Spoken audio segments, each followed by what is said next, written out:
Two balls and a strike to count on Taylor. Reyes fires, swinging a drive, deep left field. It's his way back. Walk the ball. Chris Taylor.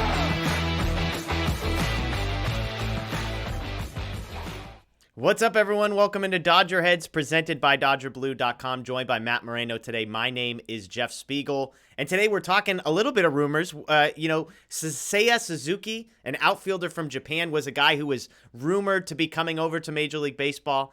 His posting period opened up just before the lockout. That has been pressed pause, just like everything else. But Suzuki's still a guy who's a free agent once this all ends. He's an outfielder, power hitter that the Dodgers were one of a few teams that were connected to. I shouldn't say a few. Just about every team, it felt like, was connected to Suzuki. But there was a little bit of news before the lockout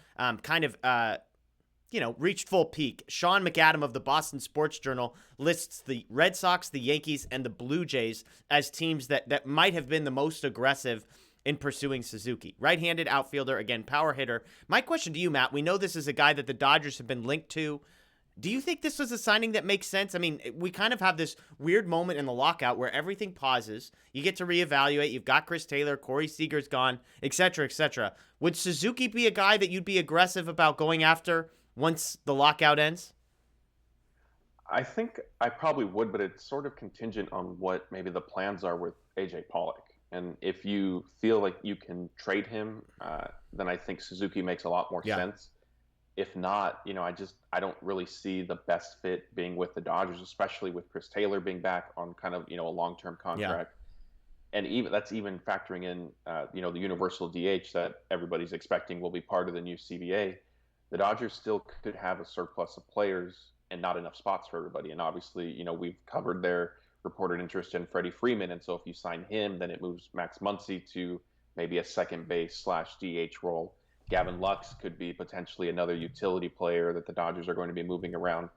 So I think Suzuki is somebody that should definitely pursue. And I think adding him, I guess for me, it would kind of come down to who would you rather have, both in the present and maybe, in a couple of years moving forward, him or AJ Yeah. Pollock. Yeah, and money is a big factor here, right? MLB trade rumors projecting that Suzuki gets somewhere in the ballpark of 5 years, $55 million, which is actually fairly comparable to the 2 years that I believe AJ Pollock has left on his deal. I think he's making right around $12 million, something like that.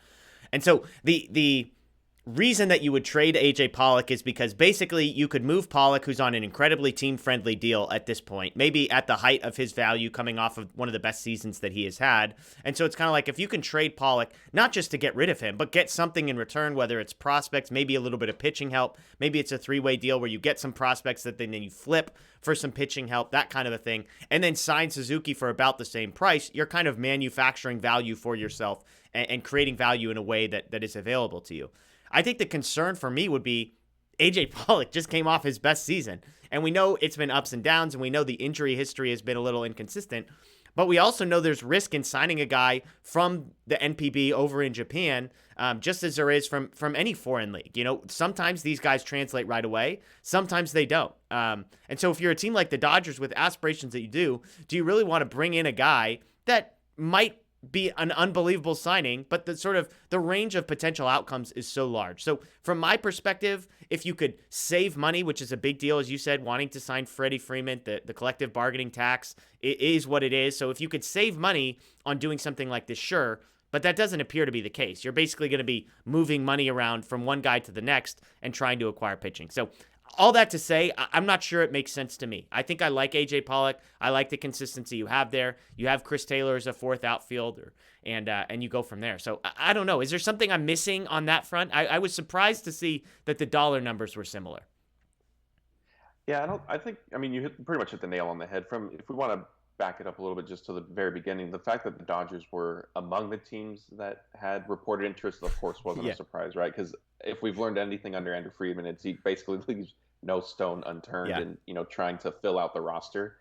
So that didn't surprise me. And when that came out, I thought, okay, like of course they would be interested, but are they really going to necessarily be a front runner or a favorite to sign him? I think, of course, like you said, business has kind of been paused, but there haven't really been any indications that the Dodgers would be a strong candidate to sign him.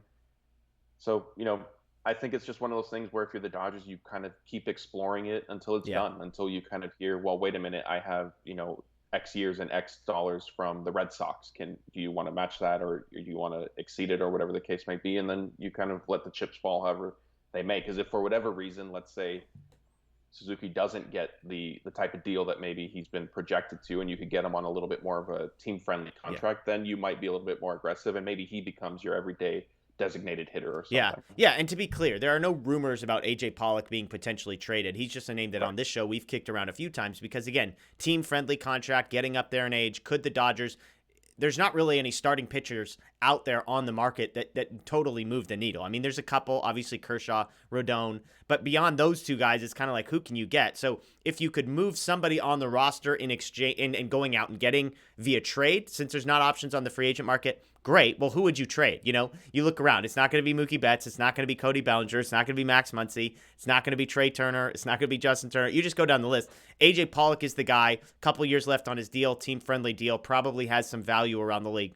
Could you move it around there? But again, to me, it just seems really complicated, really risky for a team that doesn't need either of those things right now. I think the Dodgers stay put. So let us know what you think. I mean, would you move Pollock to make room for Suzuki, even if the dollar numbers were just about the same? Let us know what you think below. That's Matt Moreno. My name's Jeff Spiegel. We'll have all the latest on DodgerBlue.com, DodgerBlue1958, everywhere on social media. Please ring the notification bell, click subscribe. We greatly appreciate you, and we'll see you next time.